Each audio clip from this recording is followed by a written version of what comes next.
I forgot mine. Welcome to the Antonio Parkinson Project. Today, we're talking Marvin Sapp, the good Reverend Doctor, right? We're also talking Trump tariffs and the effects on the stock market. Also, we're going to talk about 50-50 custody, 50-50. And we're going to talk about the tornadoes in Tennessee. And we got a special guest, producer T. Berry in the building. So don't go anywhere. Hit that subscribe button. We'll be right back. You're watching the Antonio Parkinson Project.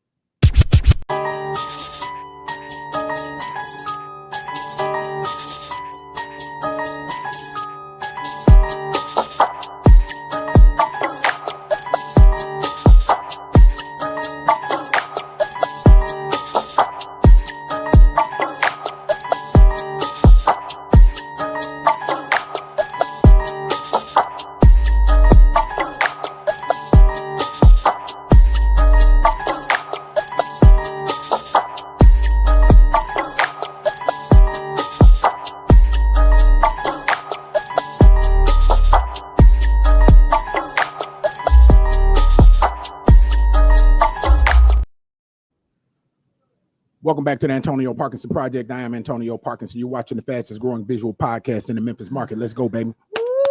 Yep. Doing numbers. Where we at, Coach? About 6.5 million in the first year and 2 months. Yeah, Coach, you know he don't know, Angelica. 6.5 million views in the first year and 2 months. And so we ain't playing with them. We're excited about that. Yep. Hey, this segment is powered by Black Market Strategy. So if you need to get you something to wear, pull up Black Market Strategy. I'm sorry. Let me rephrase it. Let me say that again. This segment is powered by popularmail.com. So if you need to get that gear, go to popularmail.com. You know, they make sure you're fresh. And y'all give it up for my lovely co-host, Angelica Jelly Woods is in the building. Give it up for her. Friday, Yeah. And give it up for my DJ. That's my DJ Kojak in the building. DJ Kojak. Oh, look. Oh, he flexing. Okay. Okay. Yeah. I'm telling you, I'm need to send him an invoice. Right? For that plug. Hey, Kojak. Before we introduce our guest, I want you to scratch it up 4 times for T. Berry in the building. 4 times. Let's see it. That's 1 time for the super producer right there. Oh, okay. Angelica, let me ask him. Hey, man. Hey, Doc. What's that? Did you hear that scratch? I heard. Oh, shit. Okay. All right. Okay. He's a real producer, right? You know, hey, he got that ear. Thank you. He got that ear. We had 3 producers on the set tonight, Angelica. You're the only one that ain't produced music in here. Lies, imagination. Man, but listen, y'all. Mixed up in creativity. This brother right here started making waves back in 2017 in his hometown of Miami, the MIA. Right, man. And then back then he was working with Slip and Slide and Atlantic Records, right? And he also laced tracks for the multi-platinum artists like Trina, Rick Ross, Plies, right? And that's just the start. And then he went to Houston, right? Then he went to Houston and he worked with Matthew Knowles and Beyonce and other folks in H-Town. Y'all give it up for T. Berry, the super producer in the show, in the building. Yeah. That's just a few of the names. Man, keep going and going. Yeah, brother. What's happening, man? Welcome. What the lit read. That's a Miami term. Yeah. Right. You need to translate it for these. So what the lit read mean? What's happening? What's going on? You know what I'm saying? That's what's up. So somebody come up to your mom and say what the lit read, and they got like big pistol on them. That mean run it. Run me them pockets. Run me them pockets, man. Hey, man, thank you for joining us, man. Truly appreciate you, man. Yeah. Appreciate you being here. Y'all bringing me out. Yeah, man. So you were the head of production with Matthew Knowles at was Music World, right? Music World, yeah, man. So I had I left when I was finished with Slip and Slide, which was a great experience. I grew up. Touche was at Slip and Slide. I'm Touche. He's the owner. That's my nickname too. Okay, right. Yeah, it was the two Touches. It was the two Touches in the music. Yeah, man. Where's Skinny at? Back in where? It was the two Touches. And I used to hear about Touche all the time. Like when I would go to Impact and all of the, the conferences and stuff like that. Did anybody nobody called him Ted Lucas. Right. Touche. I didn't even know who. That's my first time even hearing this real name. Yeah. Right. Did anybody ask you for some money thinking you was the other two? Man, I was 30 cents away from having a quarter, man. So if they did, man, look, I'm telling you, my pockets were inverted back then. That's when we had the ruins out. Kojak. Yeah. Go ahead. Yeah. So Trick Daddy and I all grew up on the South Side, and but I had family on the South Side and North Side. And one day met Uncle Luke, Uncle Luke was good friends with another famous DJ that grew up in our neighborhood named Tiny Head. And so I was always into the music. Right. And everybody had been hearing about me making beats and that kind of thing. And Trick's brother, Chuck, was my manager. Shout out Chuck. Shout out whole Dunk Riders, Trick Daddy. And he's like, man, we want you to come. Want to hear some of your tracks. I was like, all right, cool. Here's some tracks. And after I let him hear some tracks, like maybe, I don't know, 2 weeks later, it was like, here, sign this. I was like, okay. Right, okay. Oh, did you read it before you signed? Hey, we all been through that. I ain't gonna lie to you. I I ain't gonna lie. So that's why I'm an advocate for artists to look at their contracts. Right. But I'm also an advocate for stepping out on faith. Yeah. So yeah. I signed it. It wasn't a bad contract. It wasn't a great contract. It was a first contract. First contract. Right. And damn, who said that? Ballots. Did they say that? I My didn't- first I- contract. Right. Turned out You to know, be my Baller worst G was contract. just here at the mic. Yeah. Yeah. So I just took it because I knew it was an opportunity, you know, and Trick was still hot, you know what I'm saying, and started his Dunk Rider label. So I was one of the producers. With Iceberg, with some of the artists. Suit. He had a great team. It didn't work out as far as the artist wise, but he had some great talent on there. And for me, it gave me a chance to really get into the industry. Like once cats said, man, I want to be in, you ain't really into you in it. And you realize like it's tough getting in. Yeah. Once you get in, you realize like, man, this is huge. And it's a lot of money. Big. Oh, it's big a lot. Now you got to remember, I came in, I got signed to Slip and Slide in 2007. There was no such thing as streaming. Right. It was only ringbacks, ringtones, yeah. ringbacks, and dialtone downloads. Remember them? Yeah.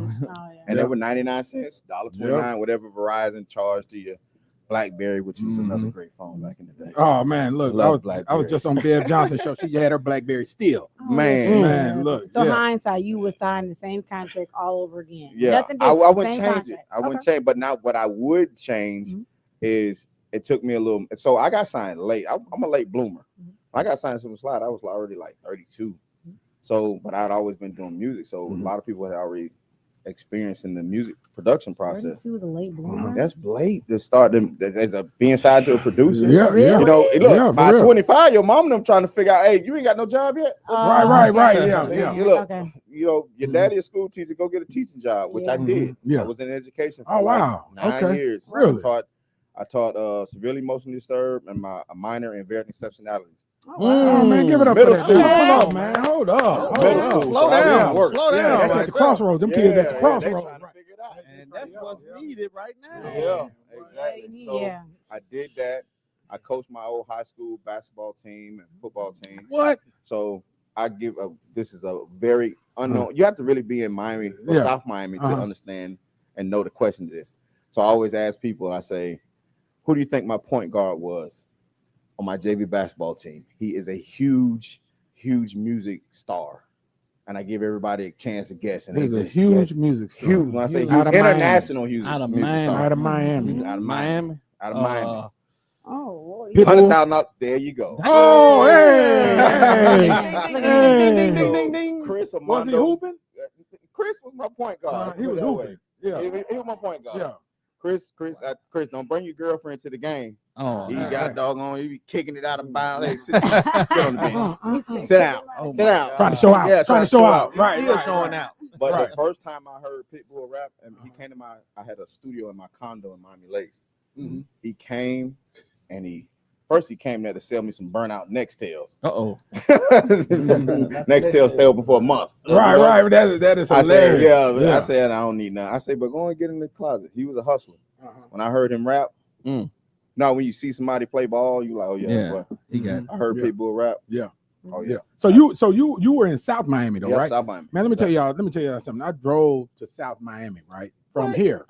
Man, listen. Damn. Half the trip was when I got into Miami to get to South Miami. Man, it took forever. Man, people don't realize how big Miami is. It's a big market. Big long, Yes, big long indeed. state. Yes, indeed. You know, we're a big long state. Here's what's interesting about Miami too. Coach, you remember the days we used to be back and forth, when they had conferences in Miami, this, that, and other, and so on and so forth. And Miami had pirate radio. Oh yeah. Right. I And love man, it. so man, listen, man. I could be See coming nobody across the on causeway, right? And honestly, that was the first time I heard people not giving a fuck. They cursing all on the radio. I'm like, what is this? Right? But and then they playing the stuff, not all that commercial stuff, the stuff you ain't heard yet. Exactly. Yeah, man. And I was loving it. Yeah, that was man. Uncle Al, Bodie Lover. That was Base 919 was the pirate radio station. And they used to move it, right? Hey, they used to move, move the signal. But, and if you Google it, you'll see where when the feds and the FCC raided the place. Oh, wow. Because people don't realize that. So pirate radio is a federal charge. Yeah, and they kicked down doors. They came with a SWAT team. Because they had a antenna and a amplifier that project. So legally, you can have, I think it's up to maybe 5 watts or 2 watts. Right. But their radio station like 10,000 watts. Listen, I didn't know that. Listen, I didn't know it was illegal. Listen, and they were getting it. Oh man. no, that it was station was live. We live, didn't even listen man. to the commercial station. Right. You listen to the underground because they played all the records that you would normally hear, like in the jams and the uncut version. Uncut, right. Oh yeah. Right. Man. 2014. Listen, I used to go to Miami DJ. Every year, right? And the guy hooked me up with all the equipment. North Memphis Radio. Fun fact, that's how it started. I came back with the transmitters. I was doing it right here in Memphis. You know what I'm saying? I had like a 30 watt. You know, I was still under the radar. You know, exactly. I used to hit every club, and I know y'all remember that. I do. I used to hit every we club, need to revive that though. and we put that antenna on top of the club. Oh, they would have had on top of the building too. Yeah. But what got them really caught? When you start taking commercial ads. Trying to make that money. Hey, when you start taking ads from companies, liquor stores, and all that, mom and pop, now you taking money out of some radio pockets. Oh, you know, they gonna them big companies, Cumulus. It wasn't iHeart back then. Cox. Cox and Radio. And Clear. Now it wasn't even Clear Channel then. It was Cox, Cumulus, and Radio One. Radio One. Start taking that money from them folks, man. Them folks get Oh hopping. so hopping mad. Yeah, so after all that, Pitbull, and you know, I really started coming to my own as a music producer, and Sip and Slide was a great experience. You know what I'm saying? And I got to work under Jim Johnson, Scott Storch. I worked with my boy BB at Circle House. Was like one of the premier studios where everyone goes. If y'all ever remember when Keisha Cole had her album release party, that was at Circle House Studios. And then I worked at Hit Factory Criteria, which is another famous studio. This is a crazy story. I'm working at I'm doing some work in Hit Factory, and Scott Storch's room, and DMX is working on a new album. And he was trying to fly a remote control helicopter that he kept crashing. right. So I used to be at a lot of different studios, and I got to travel a lot. One thing about music, so I used to travel to Atlanta, go to Patchwork Studios. I used to go. Atlanta used to have this place called the Apache, and it was basically a club where all the musicians and artists would come, and it'd just be industry folks. So one night I'm in there, it's like the entire Dungeon family was there. Everybody was there except for talk about talent. Except for Andre. He's the only one wasn't there. I got to meet Rico Wade before he passed. God bless him there. And but everyone was there. Big Boy, CeeLo, Cujo, everybody was there. And that was like Cujo was the coldest slept on man for real, man. Now you know Andre 3000, Big Boy. You know they top 5. Right. But people. Man, when I heard Cujo on that verse on Call of the Wild, man, I said, man, this man, the cadence. The cadence on crazy. That's Outkast's first album. Exactly. So, but let me ask you this. Let me ask you this though. When did you know you were on? What's the first record that said, man, I'm in there, I'm on? Well, I did a bunch of records that were like locally, just like, okay, I think I'm on something. The first time I heard, so I did a song for Pliers called Hustle All Day. I produced it and did the hook, sung the hook and everything. And that record went on his first mixtape. It was DJ Drama, DJ Scream, Greg Street, and Bigger Rank. Oh, he had the big folks on. Yeah. So I'm coming from Atlanta, from mixing. Now that record was actually supposed to be on his album. I was supposed to have like either the first or the second single after Shorty, which was the T-Pain record. So I'm coming from Atlanta from mixing, and I get a call from my homegirl Tavaria. Tavaria's got a barbershop in Daytona near Bethune-Cookman. He's like, Pliers just left here with this promo show. That song you did for him it's crazy. Everybody going nuts about it. I'm thinking like, wait, what promo song? I got 2 records that's supposed to be on his album. She was like, nah. it's on the mix On the CD. mixtape. Oh, So damn. now I'm like, wait, that means I ain't getting paid for it. Yep. I'm happy because it's out. Right, but right, wait, right. That mean I ain't getting no money. Right. So I detour from Atlanta going straight home to Miami. I go to Daytona, and I got the mixtape. It's DJ Drama's mixtape that he did with DJ Drama, and I put it on, and people was there and they played it, and I was like, yeah, that's me. That's my beat. That's me singing on the hook, and it was jamming. And I was like, whoa. Then I was like, wait, money. Right. All up Pliers. He didn't pick up. He called back the next day. Man, you got to talk to Big Bro about it. I was like, oh Lord. Yeah. So at this time when Pliers and Trick was going through a little something. Yeah. So yeah. I don't know how music politics work. You know, when you in there, I'm new to the game. Right. You know what I'm saying? Yeah. But I was like, man, I'm on, but I ain't got no bread. But I ain't need you none. know, Right. Yeah. So that kind of started leading me down the path of start getting your business a little bit more order. But when I really felt like I was there, homecoming weekend, FAMU. Plies is the headlining artist, and I'm on stage, and the Moon in Tallahassee is packed. Yeah, packed. I'm like 5,000 packed, and Plies goes through his set, and he asked DJ Sugar was his DJ at the time. He said, "Sugar, what we got next?" And as soon as the first note came on, I knew it was my record. Yeah. And when it came on and it dropped, because it drops with me singing the hook. Right. All day and you grind all week. Listen, you don't work, you don't eat. That's all a nigga know. When it dropped and the entire Moon sung the hook. Oh, you are amazing. Oh, I had to go out the back door. Did you get chills? Did you get chills, man? Like a big old baby. Ugly cry. Like a no, but I went out back balling. Yeah, Boy. ugly I cry. was That's like, ugly cry. Ugly cry. Yeah, that's me. Right, Then I right. was like, damn, no money though. Right. But it was that the seed to have that, a large amount of people sing something that you created is the most intrinsic reward you can have. Hey man, hey dude, Man, it's powerful. Yeah, it is. So I know how artists feel when they create something. Yeah. And they put their heart and soul in it. Right. You go out there and you see people singing it. Yeah. Like if you don't get emotional about that about yourself, something wrong. Yeah. You know what I'm saying? And Different when you doing bodies of work as a politician or as a carpenter, or building a house or making a painting. When someone appreciates and you see that. Yeah. That man, it got to do something to you. Man, well, I produce music too, so so I know what you're saying. Exactly. Tell me this. I always like to ask this question. Okay, gotcha. I always like to ask this question. First time you heard yourself on the radio. I thought I sounded stupid. Right? Really? Get out of here! Get out of here! How did it make you feel though? You It made me feel like I was like doing something, but then you overthink it. Did I say that? Oh man, my voice sounds terrible. Oh, so you got technical on yourself, right? That's the producer. Our worst critic. We're gonna go down hard on these parts. Now, what song was that though? Which one? You remember that the first time you heard yourself on the radio? You remember what it was? The Hustle All Day record. Hustle All Day, right? The first record, and I was singing the hook, and I was like, that's me. I could have did this, and I could have did that. Right? Can I really understand? It was nothing wrong with it. I was just being overcritical of myself. Hard on yourself. You know what I'm saying? Just thinking like. One thing I learned this from a well-known producer that used to work for Mr. Knowles. He told me you will never create your best record ever. So don't ever get down and think that you could have done better. Yeah. That was your best record. Like there's no other shot. No, in 2 days you might create something better than that. And I think that's a good thing. Yeah. Because if you ever create what you think is your best record and there's no more growth. Yeah, none. Yeah. I think that's the crazy part about it. When you do reach that record, you think that's your best record. Don't nobody want to hear that. They want to hear the other record. Yeah. Like this one,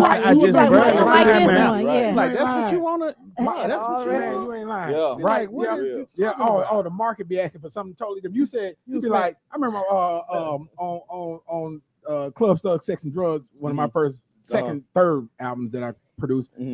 I had this song, Shake It, Shake It, Shake It. Right. It's strip clubs. Yeah. But everybody wanted P Smooth, Ballaholics. Listen, I think you came up to the radio station one time. He's like, Yeah. which one you like? And I believe I picked Ballaholic. I like he was like, I'm for like, real? you ain't feeling shaky. He want you like P shaking Smooth on the real hook. bad. I'm trying to sell it, right? trying to P sell it. Smooth on the hook, right, Yeah. man. And I just love that song. You know, I grew up in California and then finished high school in Texas, and so lived most of my life here in Memphis. So I got a mixture of Oakland, LA, Houston, Texas, Port Arthur, Texas, and Memphis. Gotcha. Right. Gotcha. And so my production style was a little bit different. Yeah. You know, had a blend of all of that stuff. And, Yeah. you know, we did deal with RCA too. So we were there with, you know, in fact, with Rough House Records. Gotcha. You know, with Rough House. Shout out to Joe Nicolo and the team over there at Rough House Judgment Records. You know, but look, so you got to Houston. Yeah. How did that happen? All right. So my contract was over with at Slip and Slide. I was in Tallahassee, believe it or not, going through trying to figure out how I'm gonna get some money from this record I didn't get paid for. And I had a little savings, but I'm starting to go through my savings because I was still had a little bit left on my contract. And so I started doing overnight radio. I was an overnight board op. Okay. In Panama City. So what happened was Billy Cook, who's a well-known singer out of Houston, comes to TJ's DJs in Tallahassee. TJ's DJs, we know TJ. Yeah. Shout out. Hey, he been keeping it going for real. Oh yeah. So they came down. Everybody knew the stuff I did for Plies, and Billy was like, "Man, come to Houston, man. I'll pay you. We got a bunch of people want some tracks, some hooks. I want you to write me some hooks, yada yada yada." I was like, "All right, cool. I'll come." So I drive to Houston. I link up with. Hit that 10, didn't you? You hit that 10, hit that I-10, baby. All the way, hit up, down through there. So I run into another mentor of mine, a guy by the name of Beatmaster Clay D. So Clay D used to produce a lot of tracks for Uncle Luke. Okay. All of the groups that was on 2 Live Crew. Right. And plus he was an artist of his own. So Clay had started working at Rap A Lot. So went and linked up with him. He showed me around Houston. I did some tracks. And then Mr. J Prince, met up with him. Got to meet up with J Prince. And then became a great friendship.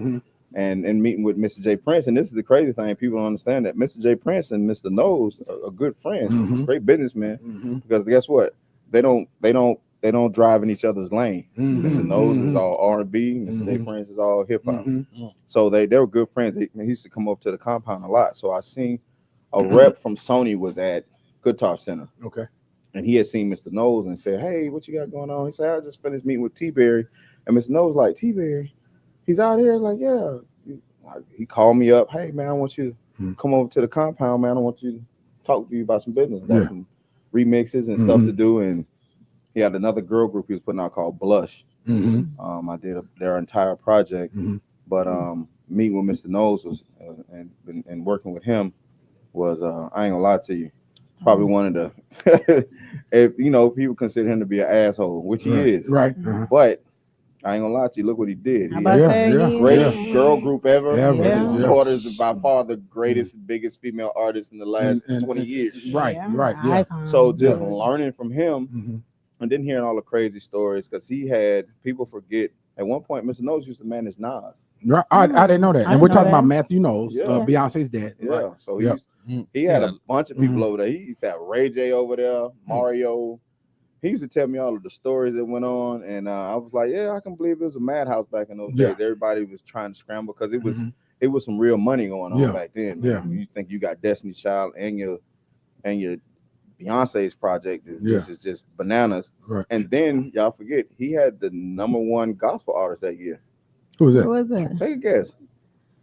Female. Yolanda Adams. Nope. Trinity. Nope. Female. Well, he had Trinity not CeCe Winans. No. I gave last name Johnson. Leandria Johnson. Yeah. She's from up here. She's from right up here in Tipton County. She Literally up the She street. was on Music World. course. I Yeah, think yeah. He making got a all that. Grammy He with making Music all that little Award. money. He making all that Wow. money. Yeah, she dope too, man. Oh, She yeah, dope. she We gets got dope. hey, Leandre, we need you on the show. Oh yeah, yeah. I like you know. Hey, That's call my- her, tell her to come on the show. You're my gospel crusher. I want Right. you to know that. Right. Uh-oh. Oh, get in line. Get in line. Will Get in line. Will you Get get in line. saved for it? Will you get saved and baptized Oh, do for it? y'all know that Leandra Johnson I'm talking about? Because she stay be saved, but Hey, thank you. she stay Yes, sir. she stay in it though. Come Thank on, man. you. She Thank She just got out you. of jail or something. Thank you. Thank you. With that being you know, said, yeah, her and Ricky Floyd were friends, good friends. Okay. Yeah, too. Yeah, Okay. Leandria Johnson. Yeah, Yes, man. phenomenal talent. Yeah. So getting over there to Music World, when I got there, I was first of all, it was just like, wow, this actually Beyonce in the studio. Mm-hmm. Mr. Knowles had a 3-story mansion. It was the Rice Mansion, which is his office, but he had a museum. It was all of the Destiny's Child memorabilia, the dress that they performed in the Grammys. They were hanging up on mannequins. All of the platinum plaques, which is man, there's so many damn platinum plaques and crazy. Yeah. So just getting that opportunity to work with him and just get all of that industry knowledge. His best friend is Harvey Mason. I don't know if y'all know who Harvey I know Mason the is. name. Remind me. He's president of the Grammys. Okay, I got you. Harvey Mason, check. But this is go back 20 years before that. Harvey Mason was part of a huge production team called the Underdogs. The Underdogs was Harvey Mason and Damon. Damon was the first guy to marry the Kardashian girl. Okay. But that's history. Okay. So he married Kim Kardashian first. Connecting the So, dots. so they had a production team was the Underdogs. You know, they were on the Clive Davis's label, produced everything. Whitney Houston, Mariah Carey, all that. I used to like a lot of my R&B was modeled after them because they were dope. And so in working with Mr. Knowles, I got a chance to meet him because they were good friends because they produced a movie called Four Color Girls. Oh, yeah. That was Harvey Mason and Mr. Knowles. Yeah. You know what I'm saying? So got to meet him when he became part of the Grammys, go out to LA and link with him. So like I said, his connections was I mean, let me ask you this before we close this segment out. You got to Houston. What all artists? Who all did you produce? Did you do work with? So I worked with big artists. Slim Thug, Lil Kiki, got songs with Zero. Screwed Up Click. Oh yeah, Yes, sir. Fat Pat. Yeah. Big Mike. Okay. 3-2. 3-2. Okay. Who else I got records on? Sauce Walker. I've been knowing Sauce Walker since he was probably maybe a couple of years out of high school. Wow. Despite all of what people see today, which he's a phenomenal talent, he was a talent from the day one when I met him. Yeah. Him, Peso, which is another artist that signed to him. 3-2 and Big Mike is probably one of my like real cats who I really got to link with. I still do tracks for Big Mike. 3-2 passed away, God rest his soul. Someone shot him. But those two were the Convicts, and they have like a Houston anthem. You ever heard that song there? Sitting in the Harris car. Yes, sir. Man, you play that record at any show. Right. White, black, Spanish, they all know that. I really miss my free world. So man. So those are, I got a great chance to work with them. Moved to LA. I got a bunch of placements. If you watch reality show TV, you probably heard a lot of my music on Love and Hip Hop, Real Housewives, Catfish, Washington Heights, which I've never watched that show. Bad Girl Club, Girls Code, Bad Girls Club, crazy. Girls Code, something Bosses. There's a bunch of shows. So that was my first sync placement, and I found out how sync money is good. It's not the sexy because you don't get your name or your tag in it, but it's a bunch of what you eating though. People like, man, how long tracks you had to give them? I gave them like 80 tracks. They picked 40, but they all were 45 seconds long. Yeah, needle drops. That's what we used to call them back in the day. Yeah, exactly. Hey, listen, y'all don't go anywhere because when we come back, I do want to ask more about Sauce Walker and you know what happened here in Memphis a week ago. Also, we're going to talk about the good Reverend Dr. Marvin Sapp said, lock the doors and give me my money. Give me my money. So stick around, hit that subscribe button. We'll be right back. You're watching the Antonio Parkinson Project.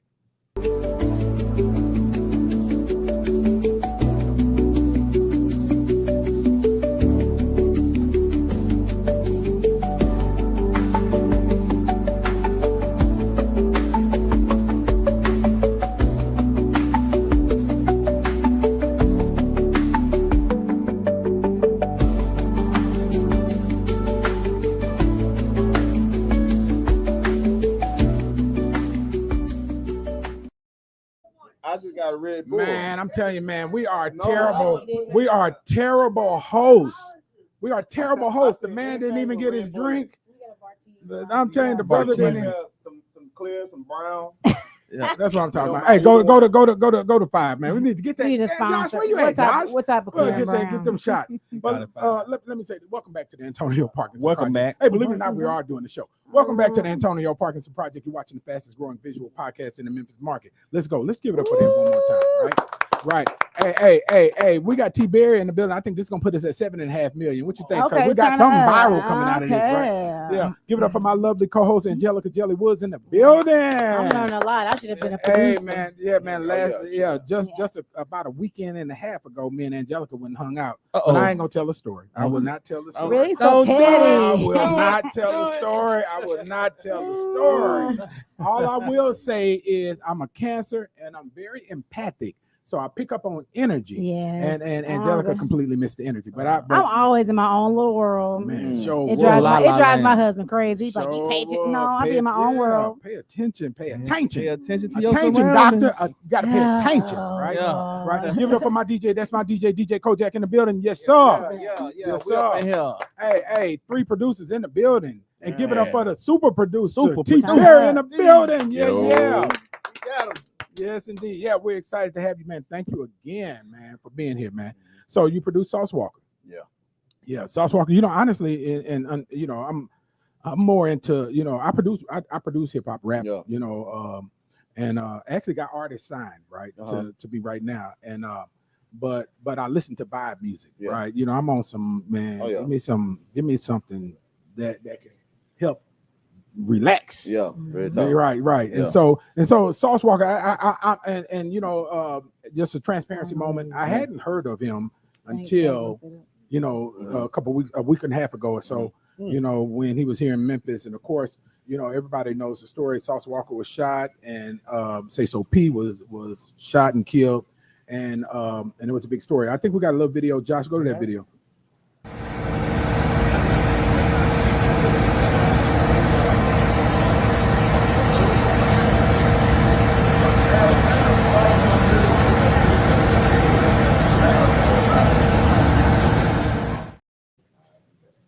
Yeah, and so, you know, and I didn't want to, you know, play any of the commentary because you know, I do want to send you know, some of my condolences to Toya Red Wing.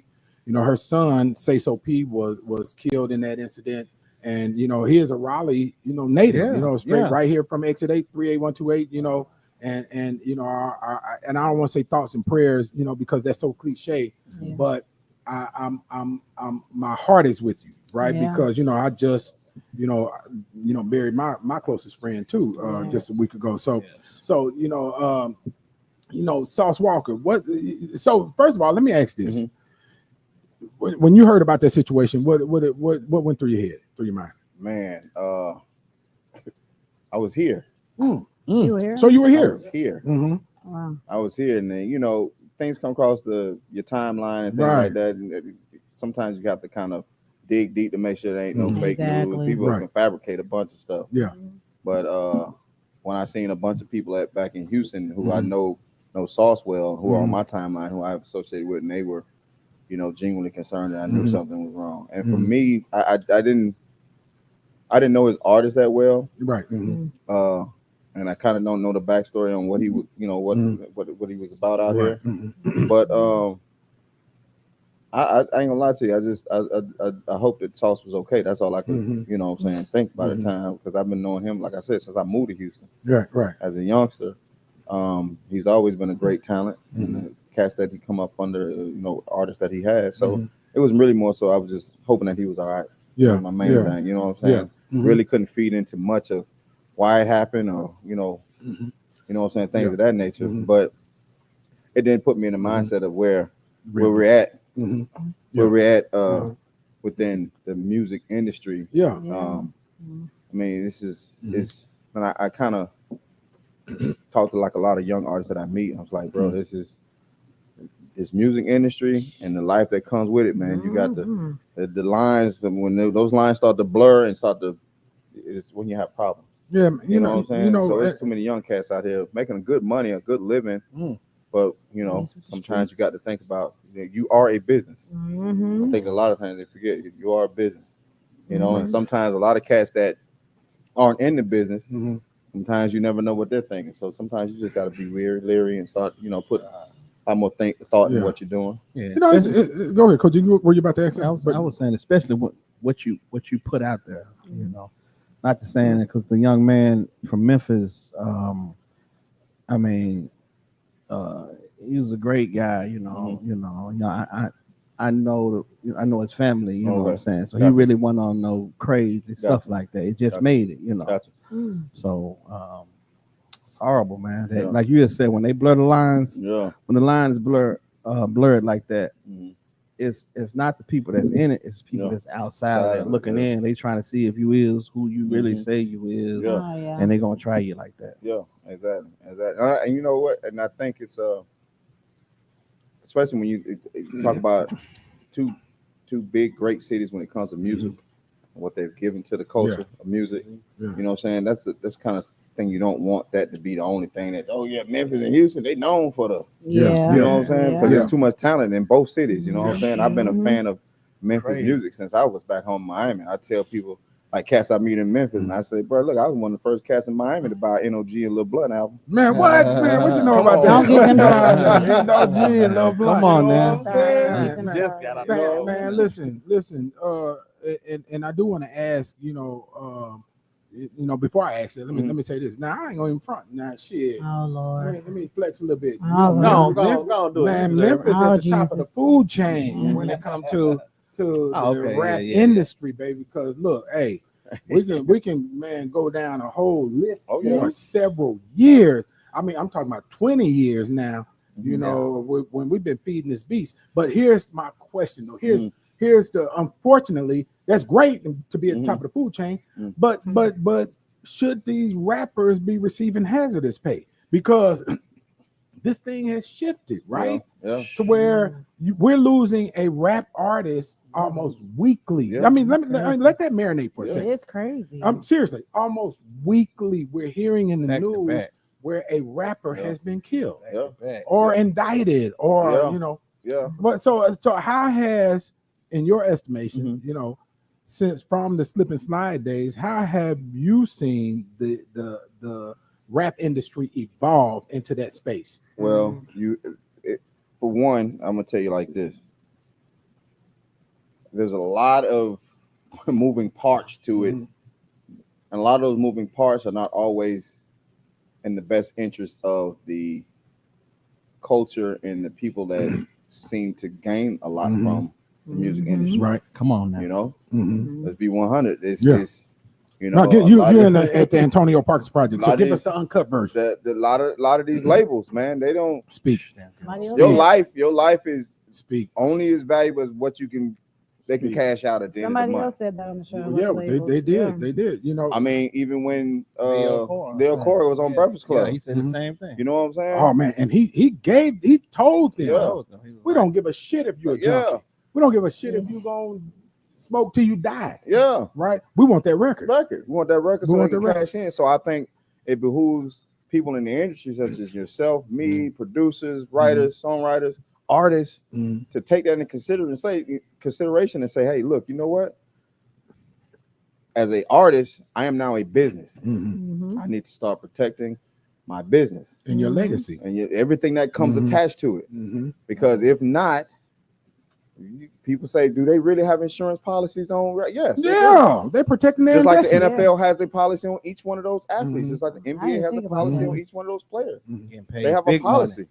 So you can produce while you're live, or you can produce while you're dead, and they're gonna get their money. And they're gonna get the money after you die. They're gonna keep on. Right. They're gonna get more. Right. So how has it evolved to now to where I think back when I was just, I'm a kid of the 80s. So when you had Run DMC and all those groups, Dougie Fresh coming out, the people that were involved in their careers really had a real sense of the personal aspect of it and the business aspect. And they were able to say, this is how we're going to mold this, you know, and people really lived. That's why you see a lot of those artists, they're still alive for a certain reason. But once the start shifting and you start getting into more technology, money's moving faster with CDs, digital downloads and all that, money's quick.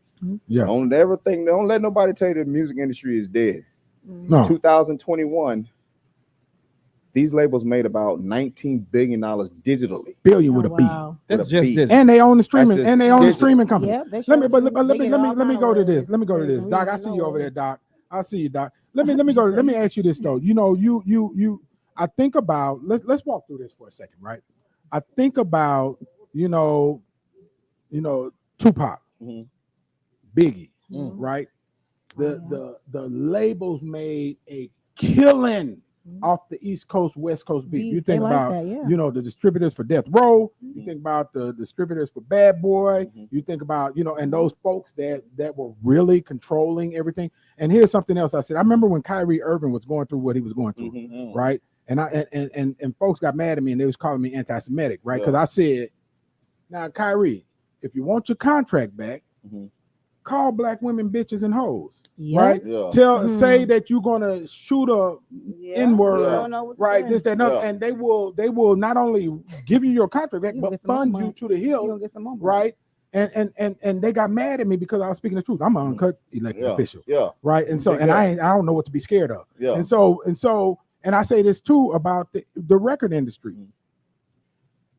They will fund you to the tune of millions of dollars, your project, where they'll loan it to you, and you're gonna pay it back on your percentage, right? On your points. But fuck around and say, you know, I'm gonna kick this dog, right? Fuck around and say, I can't stand gay folks, right? Fuck around and say, you know, anything about a Jewish person. Man, stripped. Man, they gonna snatch that rug from under you so fast, man. But if you say, hey, beat a nigga, kill a hoe. Pimp a hoe, she's a bitch. Don't snitch.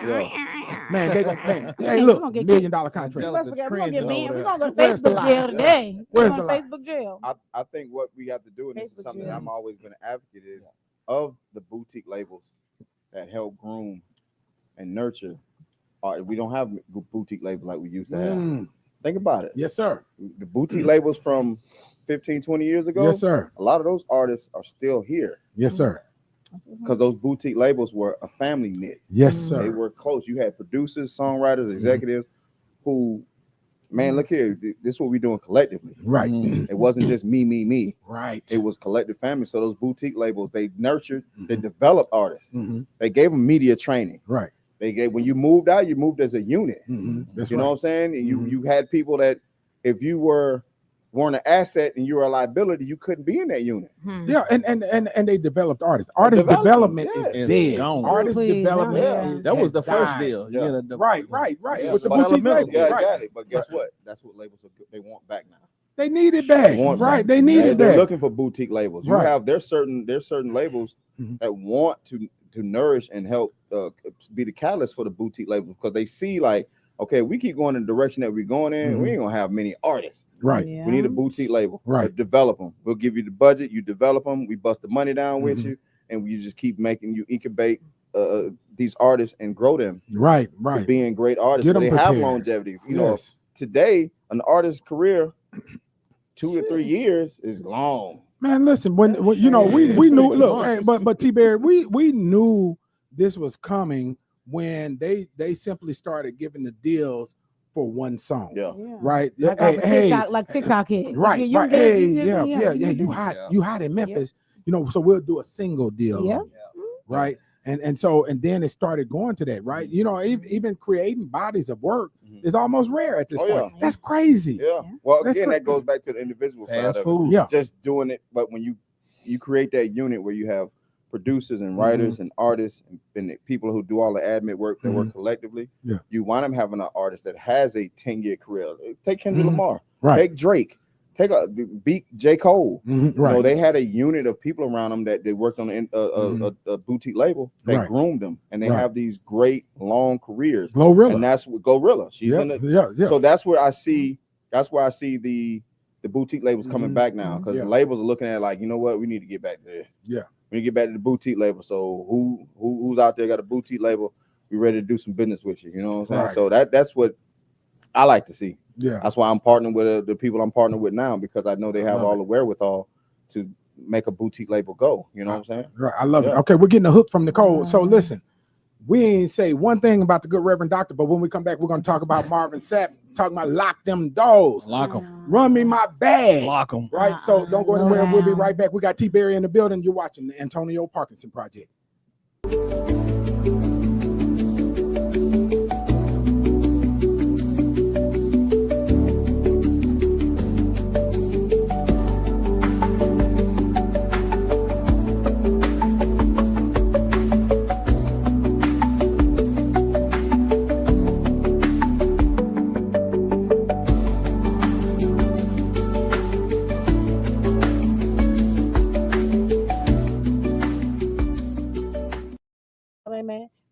Welcome back to the Antonio Parkinson Project. You're watching the fastest growing visual podcast. Say that. What Say a great that. show. Give it up for that. Say that. Yes. We're not going off one note that we spent all that time preparing for Nicole. Hey, we did. Nicole, hey, look, right, 6 pages wasted. And we're gonna have to hear it from Nicole. Yeah, Nicole, she ready right now. She is. You know, but you know what? I'm so thankful. First of all, thank you. Give it up for T-Berry. Yes, appreciate y'all for having me. Listen. I'm so thankful for this because you know what our goal here at the Antonio Parkinson Project is we want to have fun, but more importantly, we want to educate people. Yeah. Right. And this is a great education for people. Right. And before we get started, I want to send a shout out to the Floyd family. Shout out to Pastor Sheila Floyd and the whole Pursuit of God Transformation Center church. We just buried my best friend. Yes. You know, a week ago, Pastor Ricky Floyd, who was actually murdered in downtown Memphis. And you know, so it's going to be a long process, but you know, we stand with the Floyd family and truly appreciate the love and the outpouring of support for my closest friend's wife and his children and his grandchildren. So we're thankful for you. I just want to say that. Yeah. Speaking of pastors, Angelica, the good Reverend Dr. Marvin Sapp. Okay, can I say this first? You can say what you want to say. Because you're a preacher's kid, right? You're a PK, right? Yeah. Okay, all right. But my dad's a real PK. Let's put that out there. Okay. All right. Oh, damn. Thank you. Let's put that because there is a difference. Kodak shade. No, I'm not saying Marvin ain't. I didn't say that. I didn't know who you were saying. Who you saying that ain't? Then TG Jakes? Who was saying that? That's where the conversation gonna go. So I wanted to nip that in the bud earlier. So during our discussion, you guys thought it was a recent video. It was not a recent video. This video. Wait a minute. But they were saying he was arrested for that's kidnapping. Not true. Right?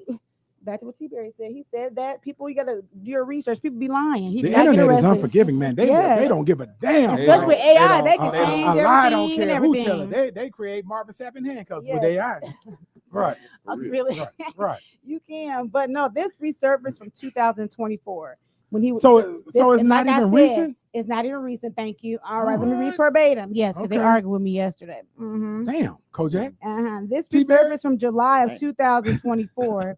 When he during the 109th Pentecostal Assembly that was in Baltimore. Okay. So it resurfaced in March. So this is an old video. Okay. Like I said, I had to put that out. Well, speaking of video, let's see the video. Go ahead, Josh, run that video. And they understand the cost that is involved. There's 1,000 of you. I said, close them doors. Ushers, close the doors. Close the doors. Close the doors. It's 1,000 that's watching online. This is a small seed. If I get 1,000 online to give this, if I get 1,000 in the sanctuary to give this, that's $40,000 tonight. Now, everyone up here, we've all sold and seeded, but I need everyone standing up here with us, with me, to plant a seed of $100. Because again, it costs to sit up here. And this is what I need you to do. If you're giving electronically, or even if you're giving tangibly, I'm gonna have y'all come to the altar and give it because I need to see 1,000 people moving. Bring them baskets. I want the baskets up here. I want to see the folk. Y'all start moving. Y'all can bring it right now. Come. 1,000 people need to give $20. 1,000 people need to give $20. 1,000 people online need to give $20. This is easy, saints. Marvin. Never would have made it. I didn't think you had a note like that in you. Okay, I'm surprised today. I got some lungs. I got some lungs. He has received backlash, of course. Okay. So many people on social media accuse Sapp of using coercive tactics to solicit donations. Okay, they called it a shakedown. Actually, wow, damn. A shakedown. Of course, he issued an apology saying that was never his intent. Shit. He did not lock no doors. He told them to close the doors. We're gonna get in an argument about this, but yes, okay, that's all I got to say. Man, them ushers was back there like, but Reverend, that ain't what they no. see.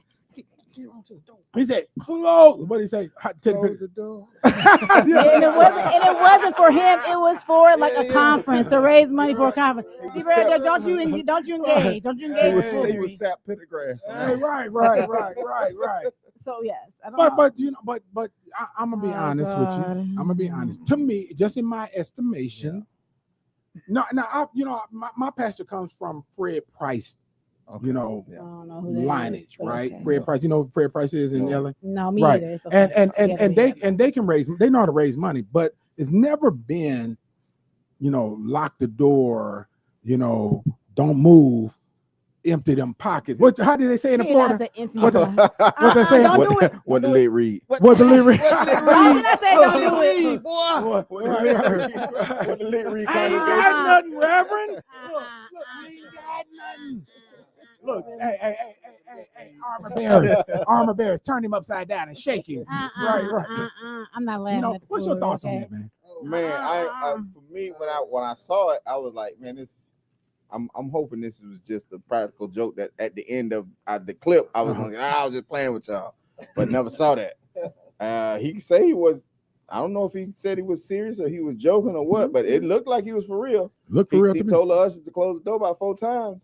I mean, the ushers was like, "Wait, Red, you for real?" Bro? Right? They were like, Fire hazard. The ushers looking like this, like what, man? What, Come that's on. not, What's Red? What you saying? Red, that's a kidnapping charge. They're gonna charge me. It is, man. I don't think it's. I ain't gonna lie to you. Some of these mega churches, man, come on now. Which one of them dudes got mad at they congregation because they wouldn't buy him a new jet? Yeah. Was that Creflo? Creflo. Was it Creflo or G6? He wanted what's the other one? Eddie Long? It was Eddie Long or Creflo? Creflo. Dollar. Yeah. Last name Dollar. So yeah, I think that's I think for a pastor he has to have a little bit more. I don't know what you call it. Pastoral sense. He's a pastoral sense. Like in this day and age where a little more everything gets discerning. recorded, as soon as he said close the door, every phone probably went up in there like, oh, what you talking not about? close them, lock the doors. Yeah. I think he used the wrong choice of words. Yeah. He said close.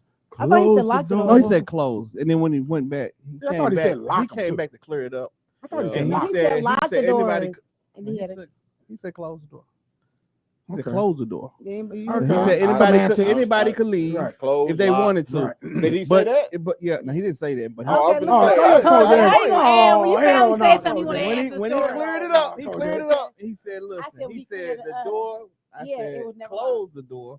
They could have left if they wanted to, but everybody know if you in church and they close the doors, you can't get up and just leave like that. But Kojak, normally the pastor says the doors of the church are open. Yeah, never closed. That's to come to the front for your whatever you call it. But they always what happened to the building fund money? Man.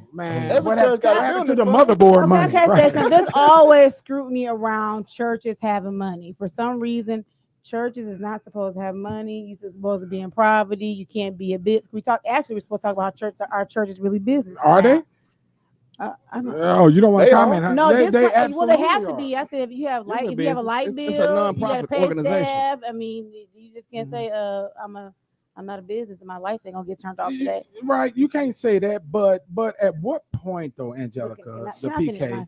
Please finish your sentence. I'm sorry. Since you want to put on the PK, it's this thing now that for my Nicole father, he was not paid a salary, so he had a full-time job. He didn't have no salary. Technically, we would consider poor. Angelica, y'all ain't have but 5 members. That was you, your mom, and your 3 sisters. Whatever. I'm just saying. And and guess what? We had to get the lights paid. Yeah. Sometimes you wasn't tithing. I tithe. As a young kid, as soon as I got a job, I always tithe. I've been tithing since I was 13. Yeah, I need you to pay me 10%. The whole 10%. The whole 10%. Even if I get no paid, offering, just tithe. No. I tithe and give offering. T. Barry, let me qualify this for you. Okay. No, I don't listen. They are from Iowa. They were the only black folks in Iowa. Close to Iowa. They were the only, aside of Tracy Spencer, they were the only black folks in Iowa. Have you been to Iowa? I'm not the only. Yes, I have. Am I the only black person in Iowa? I only been in Des Moines. They got black people there, right? Yeah, in Des Moines, yeah. Yeah, they do. That's because of. What's the name from Des Moines? Who's that? Chili. Chili. Yeah, Chili. Yeah, but she got on down. But she claimed Atlanta. She don't claim Iowa. She claimed like, oh, she's from Atlanta. Oh yeah.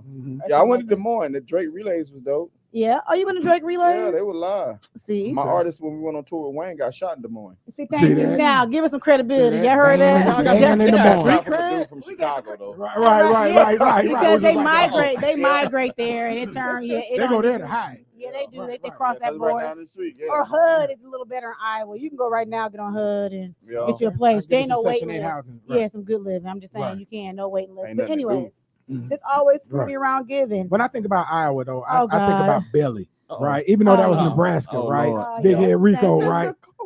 Right. Omaha, yeah, Omaha. That's right. Yeah, Omaha didn't listen. Big Head Rico said, "Don't be fooled." Omaha got more black people than Iowa. Thank you, Omaha. Don't get mixed up now. The number one hater scene ever shot ever was Big Head Rico eating that banana. No, I don't like that shit right there. I don't like that shit. Drop a dime on them. Now you want to go watch it when I get home. But no. Right. But back, we done ADHD away from Marvin Sapp. Yeah. So it's church of business. Oh yeah, definitely. Yeah. Big business. Yeah. You producing the gospel song? Yes. Okay. Oh, Leandria. No, I didn't do anything for her. Okay. Angela Poole Moss, I did. Okay. Angela Poole Moss, and I don't consider my songs to be gospel. That's more inspirational. Yeah. Because a lot of people that I did music for, they're not. That's not like the Jesus throughout the song. It's more of just their hardship, trial, asking the universe and the Most High to help them out, that kind of thing, more inspirational stuff, which I think is great, you know what I'm saying? Because a lot of times people don't want to get preached at on the song. Reach a lot more people. I remember them days as a matter of fact, being in Miami, and we're going to the Def Jam party at Impact. Were you there? That Impact? I probably was. Okay. Oh, that was what's his name was there from Def Jam? Black. LL Cool J. LL did that long ass show. Yeah. LL Cool J, and that's the same. I'll never forget this, man. Dude, he had them little twist balls in his head. They called him Cornrow. He earned his nickname Cornrow. Wow. We were at the Luke party in Miami, and y'all know what happened. I remember that. The Luke's dancers would perform, right? Oh yeah. And they always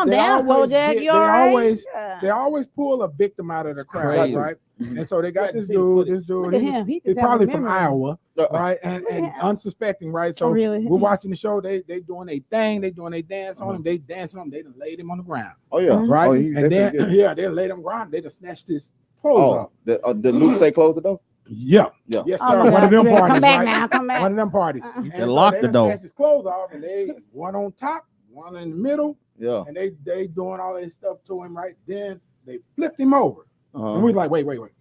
They flipped you over or him? Not me. Okay. Oh, absolutely not. I thought you was talking to third person. Hey, listen. I'd have been the running emoji on the phone. He would have laid right there with both arms out. I can tell you this: we were not ready. Yeah. Right. They flipped him over. Then kiss, lick, and then there was a little bloop. We like, oh, a bloop.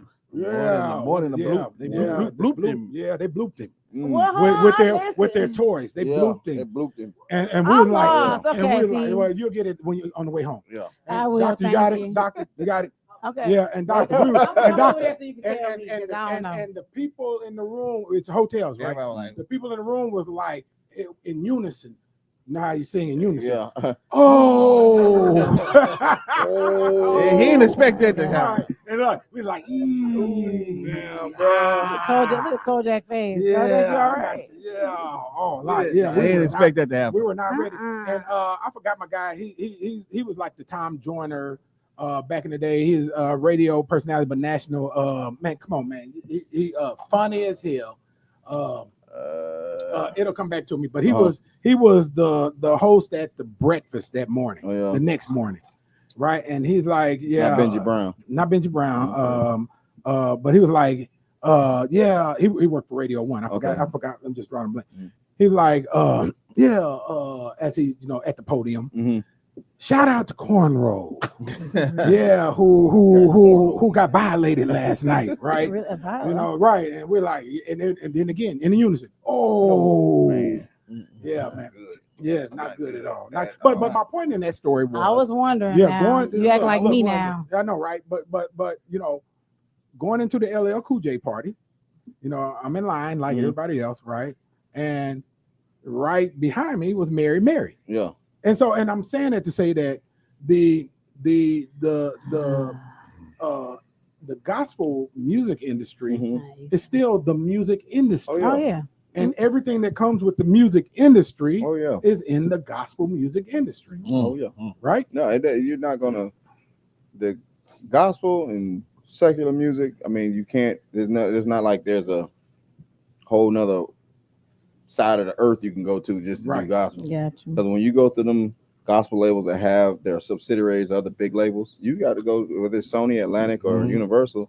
They're in the same building. You walk in those same hallways. You know, I think a lot of people have a misconception of gospel artists. They are artists, like you say. It doesn't shelter them from any of the industry stuff that goes on. You know, right. You know, they still in it. Right? They still in it, man. They in it now. How they choose to be in it is their business, you know, because some of them choose to be in it. Some choose to really be in it. I remember many years of you know, going up to Rockefeller Plaza, right? And that's where WIA was before they were even WIA. It was Warner Records. Elektra Records, Big Five, Atlantic Records, and they were all in that same building, right? Rockefeller Plaza. And you know, and thing about the black music industry is this: it's a small group of us, right? And most of us know each other. And so when we get to these conferences and this, that, and other, it's like a reunion, because it's not that big. The black music industry is not that big. Oh no! When you look at the grand scheme of things, I just watched a documentary on Dr. Westbrook, who I'm doing some work with him and Eureka on publishing. When you look at his video, he'll tell you, like, when he was doing CBS Records, like he was, I mean, that black section of music was small. They didn't get the same privileges, the same budgets, none of that. You know what I'm saying? So fast forward to today, you know, black music is, I mean, at one point in time, rap was the #1 grossing music genre for about a good 5, 6, 7 years. And it's still like that. Now you look at a lot of what people consider pop. I call it pop urban, because a lot of pop artists, they have urban ties. Emulation. You know, it's emulation. Exactly. So it's still some issues within the money, but it's getting better, a lot better. You're starting to see a lot more black in higher positions, you know, things of that nature. A lot more black companies being formed, a lot more black publishing. The real meat and potatoes of owning masters and publishing, you're starting to see a lot more black companies have their hand in those. That's where the money is. That's where the chess is really being played at. You know what I'm saying? So you're starting to see a lot more black companies, a lot more black executives who've taken what they know and they're starting to give it to starting their own branches and starting to really get to the dollars, because it's a lot of money out there. And where you sit at and controlling masters and publishing and rights holders is where the real business goes down at. Let me, because Nicole is giving me giving us the stank eye, like this segment been over. Let me close this segment with this question though. 2 questions. One is, what's next for you? Okay. Right. And you may be able to answer that question with, why are you here? Okay, that was my question. Can I add one to yours? Can you do this one first? Okay. What do you think is your signature? What would you call your signature sound? Because you did like a whole bunch of artists. I want to know. Then what's next, and why are you here? And why? My signature sound. I just have like I have a signature. People can tell like it's me. Just when they hear like a certain kind of track with it was real melodic, it can be R&B or hip hop. And if you definitely hear my voice on it, like me singing a hook, then without hearing my tag, you can hear the voice and be like, "Oh yeah, it's T-Bear." But give us an example of which song, so people they're gonna go listen to it. Because I am as soon as I get in the car. I'm gonna say the one that you can really like, the Pliers record. Okay. Go listen to Hustle All Day from Pliers. And give us a newer one though. That people know. New one's probably gonna be. Let me see what's new one, man. I got. I mean, it don't have to be brand new, but you know. I got one with Sugar Free. What's your most known song? As a matter of fact, the one with Pliers is the most known one. Gotcha. That's the most known one because that really what got me going, and it became like a Florida classic. You know what I'm saying? Okay. Yeah. But and today I got one with Slim Thug and Lil Kiki. Yeah. And Charlie Boy. Okay. You can go check down. It's called Southsider. That's a big record. And when you hear it, you'll be new like Southsider. Oh, Southsider. Yeah. When you hear it, you can hear Southsider. You be like, I could tell he worked for Beyonce and her dad. Right. When you hear that one. And why I'm here and what's for me is I'm here because I have great partnership. A partner Troy and Eureka. And shout out to Troy. Where you go? Hey, that's it, boy. Troy he always got his hands in something. He always got his hands in something. Hustler, man. Come on, man. Yeah. And he's persistent, and I love it. Yeah. So Dr. Eureka and Dr. Westbrook brought me into the fold of their publishing company, right? Which he has got to see his documentary. He's a huge, I say. Landmark when it comes to black entertainment and music. Yes, indeed. What he has, his big record was Bustin' Loose.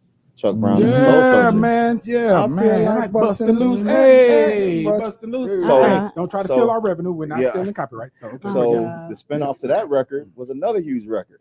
Was It's Getting Hot in Here. Yeah. They sampled Nelly. So that was the sample. So. And he has so many other records in his catalog. Like I said, that they brought me into the mix of going back, recreating, chopping up the samples, getting new artists on it, creating whatever I want to create with it. Because I think with music today, Bustin' Loose can be it could be a big EDM record. It's timeless. It could be a big EDM record. Indeed. Which indeed. I'm doing a big EDM record with Bustin' Loose. So you're gonna have when you have like the EDM market like it is. That record can really do something. You know what I'm saying? It could be introduced as something that people know or something that's new. People be sleeping on EDM too, man. And I like it slowed down. I like the slow EDM music. Oh, yeah. That goes to the Memphis funk genre. Yes, sir. So I'm doing some of that as well. But like I say, the reason I'm here, first of all, I've always had a love for Memphis music. Right. Good friends with Tila. Ball and G. I got a record with 8 Ball. Memphis and Miami has always had a connection. There wasn't a time in Miami that you couldn't ride through Miami. And that coming out hard wasn't playing in somebody's box Chevy. What? Or don't. You feel me? What? That Ball and G was jamming, man. So, I think Memphis is a great city when it comes to music. Just like every other cities, we all have our hang-ups, whether it's Miami, Memphis, Atlanta, Houston, Chicago, Kansas City. But there's so much talent in these cities. And it's just as us as creators and people who do this industry thing for a living that want to see it grow. Infrastructure. There's no reason why there shouldn't be a label office here. There's no reason why there shouldn't be one in Houston. Dallas used to have one. Miami has some on the Latin side. But these cities where we know there's a pool of talent, there's no reason why there shouldn't be a label office. That's true. I mean, because at the end of the day, in order to find that talent, you got to have boots on the ground. You sitting up in the executive office, you can't find out who the hottest cat out of Orange Mound is. They rely on social media. And you know what the crazy part is we got so many artists that the look, right? We got so many artists that are like murking the game, right? And you look at their YouTube views and this, that, and other, they killing it, right? And folks like, God rest his soul, Casino Jizzle and folks like that, man, they just killing. Dr. Prescott, come up here for half a second. Come on, baby. Come on up here. Now, come on. You got your green and black on. Stay up here too. He said for half a second. Come on now. I can't let the show get by without you saying something. Your hair is gorgeous. It is. Come on now. I do all of the natural hair laws in the state. Oh God, he always anytime you absolutely, because that hair is gorgeous. It is. Just introduce yourself. Tell everybody what you're doing, what you're working on. Yeah, step up to the mic. Don't be scared though. Okay, well, hi everyone. My name is Dr. Eureka Prescott. I'm an herbalist, and I also partnership with my uncle, Dr. Logan Westbrook. It's called Shakes of Music and Ascent Publishing, and also Cotton Silk Records, which Mr. Troy and T-Berry will be managing and running for us. Yeah. All right then. Yeah, come on with this plug. Come on. You did good too. So I can get a record deal if I sing right now then? Yeah, go on do it. Me. Rico, he started zooming in real quick on the end. He let it. Step on back up there. Look, just a little more development. Right? Definitely in our artist development program. Oh, thank you. I'll Definitely take that. yeah, we can put you in Thank our you. development Thank program. you. Coffee and donuts at 8. Right. There you go. There you go. You can add that little auto tune to my voice. I'll be good. Right. Well, you can do that. Exactly. I ain't gonna lie. You got me on that one. Thank you. See. Hey, y'all give it up for our guest T Berry in the building. Yes, indeed. Yes, indeed. Hey, listen, man. So let me tell you this. You're welcome to the show anytime you want to pull up. Man, right. Gotcha. And look, you're welcome to 90110 Studios too. Anytime you want to pull up. Yeah. Let's work. Does the show have its own theme?